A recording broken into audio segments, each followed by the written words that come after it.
신명기 24장. 어떤 남자가 결혼을 했는데 여자에게 어떤 결점이 있는 것을 알게 되어 여자가 싫어지거든 이혼 증서를 써주고 여자를 자기 집에서 내보내시오.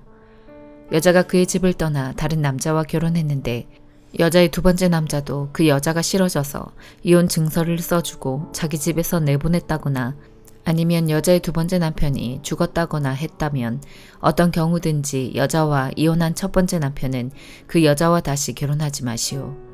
그 여자는 이미 부정하게 되었기 때문이요. 여호와께서는 그런 일을 싫어하시오. 여러분의 하나님 여호와께서 여러분에게 주시는 땅에 이런 죄가 있게 하지 마시오. 결혼한 지 얼마 되지 않은 새신랑을 군대에 보내지 마시오.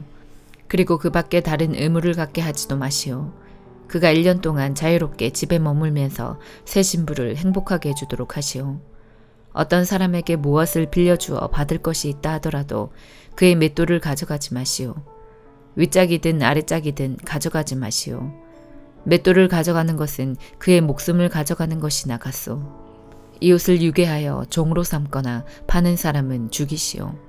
여러분 가운데서 그런 악한 일을 없애버리시오.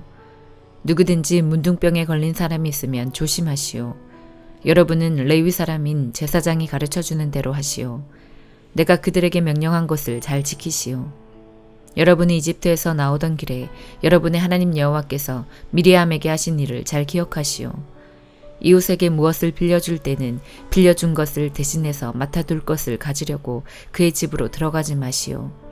밖에 머물러 있으면서 이웃이 맡길 것을 직접 가지고 나오게 하시오. 그가 가난한 사람이면 그가 맡긴 겉옷을 밤새도록 가지고 있지 마시오. 해가 지기 전에 그의 겉옷을 돌려주시오. 그는 잠을 잘 때에 그 겉옷이 필요하기 때문이요.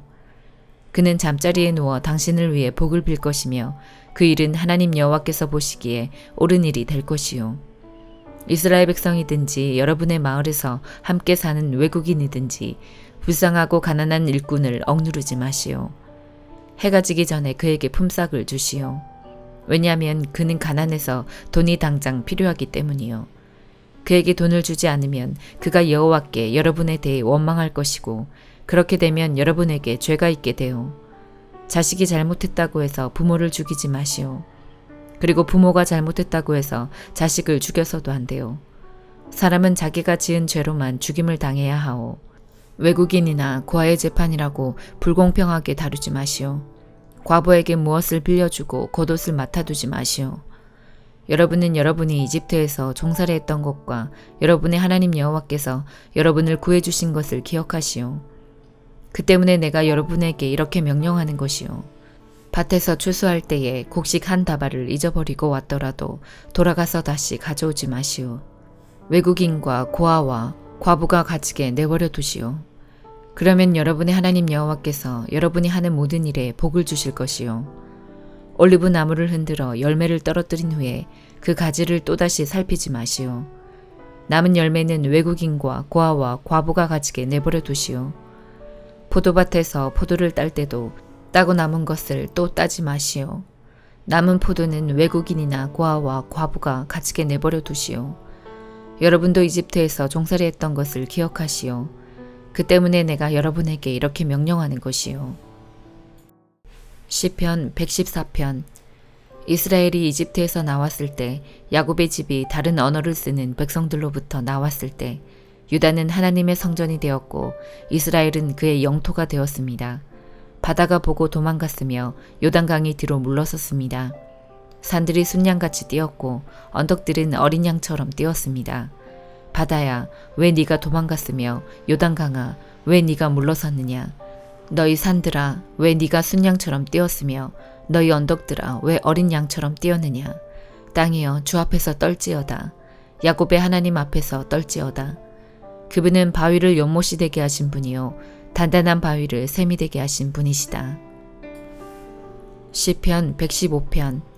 여호와여, 우리에게 영광을 돌리지 마십시오. 오직 주의 이름만 영화롭게 하십시오. 주는 사랑이 많으시고 신실하신 분이십니다. 어찌하여 나라들이 그들의 하나님은 어디에 있느냐라고 말합니까? 우리 하나님은 하늘에 계십니다. 자기를 즐겁게 하는 것은 무엇이든지 하시는 분입니다.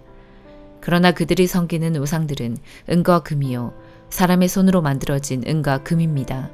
우상들은 입이 있으나 말을 할 수 없고 눈이 있으나 볼 수 없습니다. 그것들은 귀가 있으나 듣지 못하며 코가 있으나 냄새를 맡지 못합니다. 그것들은 손이 있으나 만지지 못하며 발이 있으나 걷지 못합니다.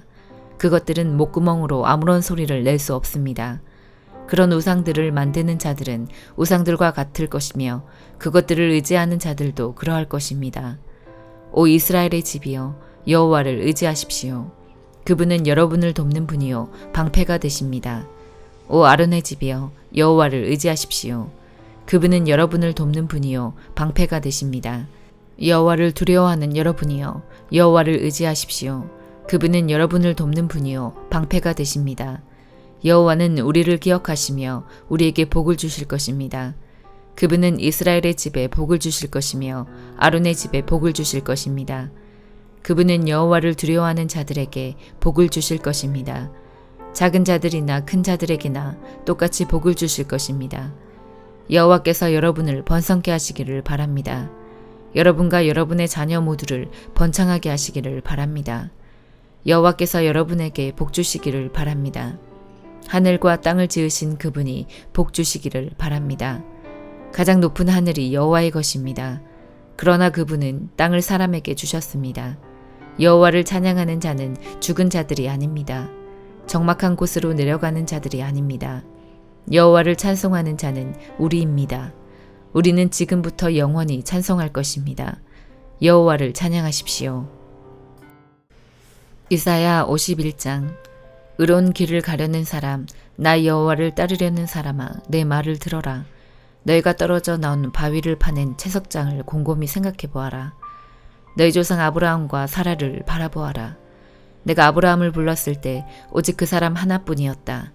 그러나 내가 그에게 복을 베풀어 수많은 자녀를 주었다. 나 여호와가 시온을 위로한다. 그 폐허 속에 사는 사람들에게 자비를 베푼다. 그 광야를 에덴 동산처럼 만들고 그 황무지를 나 여호와의 동산처럼 만든다. 거기에 기쁨과 즐거움이 가득할 것이며 감사와 노랫소리가 가득할 것이다. 내 백성아 내 말을 들어라. 이스라엘아 내 말에 귀를 기울여라. 내게서 가르침이 나오며 내 정의가 온 백성의 빛이 될 것이다. 내가 곧 나의 의로움을 드러내겠고 곧 너희를 구원하겠다. 내가 능력으로 모든 민족을 심판하겠다. 섬에 사는 민족들이 다 나를 기다리며 내 능력으로 그들을 구하기를 바라고 있다. 너희 눈을 들어 하늘을 바라보아라. 그리고 아래로 땅을 둘러보아라. 하늘이 연기처럼 사라지고 땅이 헌옷처럼 닳아 없어질 것이며 거기 사는 사람들은 파리처럼 죽을 것이다. 그러나 내 구원은 영원하며 내 은은 끝없이 이어질 것이다. 정의를 아는 백성아 내 말을 들어라. 내 가르침을 따르는 사람들아 내 말에 귀를 기울여라. 사람들의 멸시와 그들의 헐뜯는 말을 두려워하지 마라. 좀이 옷을 망치듯이 그들을 망칠 것이며 벌레가 양털을 먹듯이 그들을 먹을 것이다. 그러나 내 은은 영원하며 내 구원은 끝없이 이어질 것이다. 깨어나십시오. 여호와여 능력으로 옷 입으십시오. 오래전에 나일강의 용과 같은 이집트를 토막내셨던 것처럼 깨어나십시오. 주께서 바닷물을 말리시고 바다의 깊은 곳에 길을 내셔서 구원받은 주의 백성이 건너가게 하셨습니다. 여호와께서 자유를 주신 백성이 돌아올 것입니다. 그들이 기뻐하며 시온으로 올 것입니다. 그들의 행복이 영원할 것이며 기쁨과 즐거움이 넘치고 슬픔과 고통은 사라질 것입니다. 내가 바로 너희를 위로하는 하나님이다. 죽을 수밖에 없는 인간을 어찌하여 너희는 두려워하느냐. 풀처럼 쓰러져 갈 인간들을 왜 무서워하느냐. 나 여호와가 너희를 지었다는 것을 잊었느냐. 나 여호와가 하늘을 펼쳤고 땅을 지었다. 너희가 어찌하여 너희를 괴롭히는 성난 백성을 늘 두려워하느냐.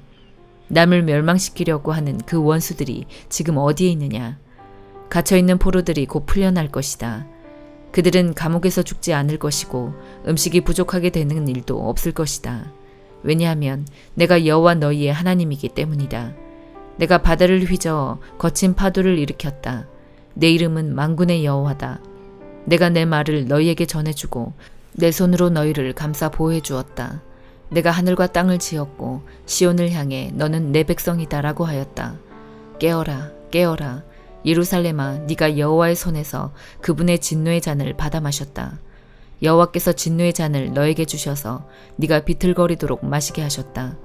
예루살렘에 사람이 많으나 이끌 사람은 하나도 없고 예루살렘에서 자라난 자녀 가운데 인도할 사람이 없다. 두 가지 재앙이 너에게 닥쳤으니 곧 황폐와 멸망이고 굶주림과 싸움이다. 그러나 아무도 너를 불쌍히 여기지 않으며 아무도 너를 위로해 주지 않는다. 네 백성이 약해졌다. 마치 그물에 걸린 영양처럼 쓰러져 거리 모퉁이마다 누워있다. 그들이 여호와의 무서운 진노를 받았고 하나님의 노한 목소리를 들었다. 포도주를 마시지 않았으면서도 취해 있는 불쌍한 예루살렘아, 그러므로 내 말을 들어라. 너의 주 여호와 곧 자기 백성을 위해 싸우시는 네 주 하나님께서 이렇게 말씀하셨다. 보아라, 내가 너에게 준 진노의 잔, 네가 마시고 비틀거렸던 그 잔을 이제는 거두어 드리겠다. 다시는 네가 그 잔을 마시지 않을 것이다. 내가 이제 그 고난의 잔을 너에게 고통을 준 사람들에게 마시게 하겠다. 너희에게 엎드려라, 우리가 너희를 딛고 가겠다라고 한 사람들에게 주겠다. 그들이 흙을 밟듯 너희 등을 짓밟았으며 거리를 다니듯 너희 등을 밟고 다녔다. 요한계시록 21장. 그 후 나는 새 하늘과 새 땅을 보았습니다. 전에 있던 하늘과 땅은 사라지고 바다도 없어졌습니다. 그리고 거룩한 성, 새 예루살렘이 하나님이 계신 하늘로부터 내려오는 것을 보았습니다. 나는 마치 신랑을 위해 단장한 신부의 모습을 보는 듯 했습니다. 보좌로부터 큰 음성이 들렸습니다. 이제 하나님의 집이 사람들 가운데 있게 될 것이다. 하나님께서 사람들과 함께 계시고 그들은 하나님의 백성이 될 것이다. 하나님께서 친히 그들과 함께 계시며 그들의 하나님이 되어서 그들의 눈에서 모든 눈물을 닦아주실 것이다. 이제는 죽음도 슬픔도 울음도 아픔도 없으며 모든 옛것들이 다 사라질 것이다. 그때 보좌에 계신 분이 말씀하셨습니다. 보아라, 내가 모든 것을 새롭게 하겠다. 내가 너에게 하는 말은 진실하고 참되니 이것을 기록하여라. 또 그분은 이어서 말씀하셨습니다. 이제 다 이루었다. 나는 알파와 오메가이며 처음과 마지막이다. 내가 목마른 자들에게 생명수 샘물을 거저주겠다. 승리한 자들은 누구나 다 이것을 받을 것이며 나는 그의 하나님이 되고 그는 나의 아들이 될 것이다. 그러나 비겁하고 믿지 않는 자, 악을 행하는 자, 살인하고 음란한 자, 마술을 행하고 우상 숭배하는 자, 거짓말하는 자들에게는 유황이 타는 불못이 예비되어 있을 것이다. 이것이 두 번째 죽음이다. 마지막 일곱 재앙이 담긴 일곱 대접을 들고 있던 일곱 천사 중 하나가 내게 다가와 말했습니다. 나를 따라오너라. 내가 어린 양의 아내가 될 신부를 보여주겠다. 천사는 성령의 도우심으로 나를 매우 크고 높은 산으로 데리고 올라갔습니다. 그는 내게 거룩한 성 예루살렘이 하나님이 계신 하늘로부터 내려오는 것을 보여주었습니다. 그 성은 하나님의 영광의 광채에 둘러싸여 귀한 보석과 소정과도 같이 맑은 벽옥처럼 밝게 빛나고 있었습니다. 그 성에는 12대문이 있는 높고 큰 벽이 둘러서 있었습니다. 각 문에는 12천사가 지키고 있었고 이스라엘 12지파의 이름이 하나씩 기록되어 있었습니다. 그 문들은 동서남북으로 각각 3개씩 있었습니다. 성벽 12주춧돌에는 어린 양의 12사도의 이름이 새겨져 있었습니다. 내게 얘기하던 천사는 금으로 만들어진 자를 들고 있었는데 그는 이 자로 성과 성문과 성벽을 재려는 참이었습니다. 성은 정사각형이었고 길이와 폭이 똑같았습니다. 천사가 재어보니 길이와 폭과 높이가 똑같이 12,000 스타디온이었습니다. 그리고 성벽 높이는 144규빗이었습니다. 천사는 사람들이 쓰는 자로 이 모든 것을 재었습니다. 성벽은 벽옥으로 만들어졌고 성 전체가 유리처럼 맑은 순금으로 지어져 있었습니다. 성벽의 주춧돌에는 각종 보석이 박혀 있었는데 첫째 주춧돌은 벽옥, 둘째는 사파이어, 셋째는 옥수, 넷째는 에메랄드, 다섯째는 홍마노, 여섯째는 홍보석, 일곱째는 항옥, 여덟째는 노곡, 아홉째는 다망옥, 열째는 노곡수, 11째는 청옥, 12째는 자수정으로 꾸며져 있었습니다. 12대문은 각각 한 개의 커다란 진주로 만들어졌고 성의 거리는 유리처럼 맑은 순금으로 되어 있었습니다. 나는 성 안에서 성전을 볼 수 없었습니다. 그 이유는 전능하신 주 하나님과 어린 양이 바로 성전이시기 때문입니다. 그 성에는 해와 달도 필요가 없었습니다. 그것은 하나님의 영광의 광채가 빛이 되고 어린 양이 그 성의 등불이 되시기 때문입니다. 세상 모든 민족이 그 빛 아래 걸어다니며 온 땅의 왕들도 영광스러운 모습 그대로 성으로 들어올 것입니다. 밤이 없기 때문에 성문은 결코 닫히는 법이 없습니다. 모든 나라의 영광과 존귀가 다 이 성으로 들어올 것입니다. 그러나 깨끗하지 못하고 부끄러운 것이나 거짓말한 자들은 이 성에 들어올 수 없습니다. 오직 그 이름이 어린 양의 생명책에 기록된 자들만이 들어갈 수 있습니다. 아멘.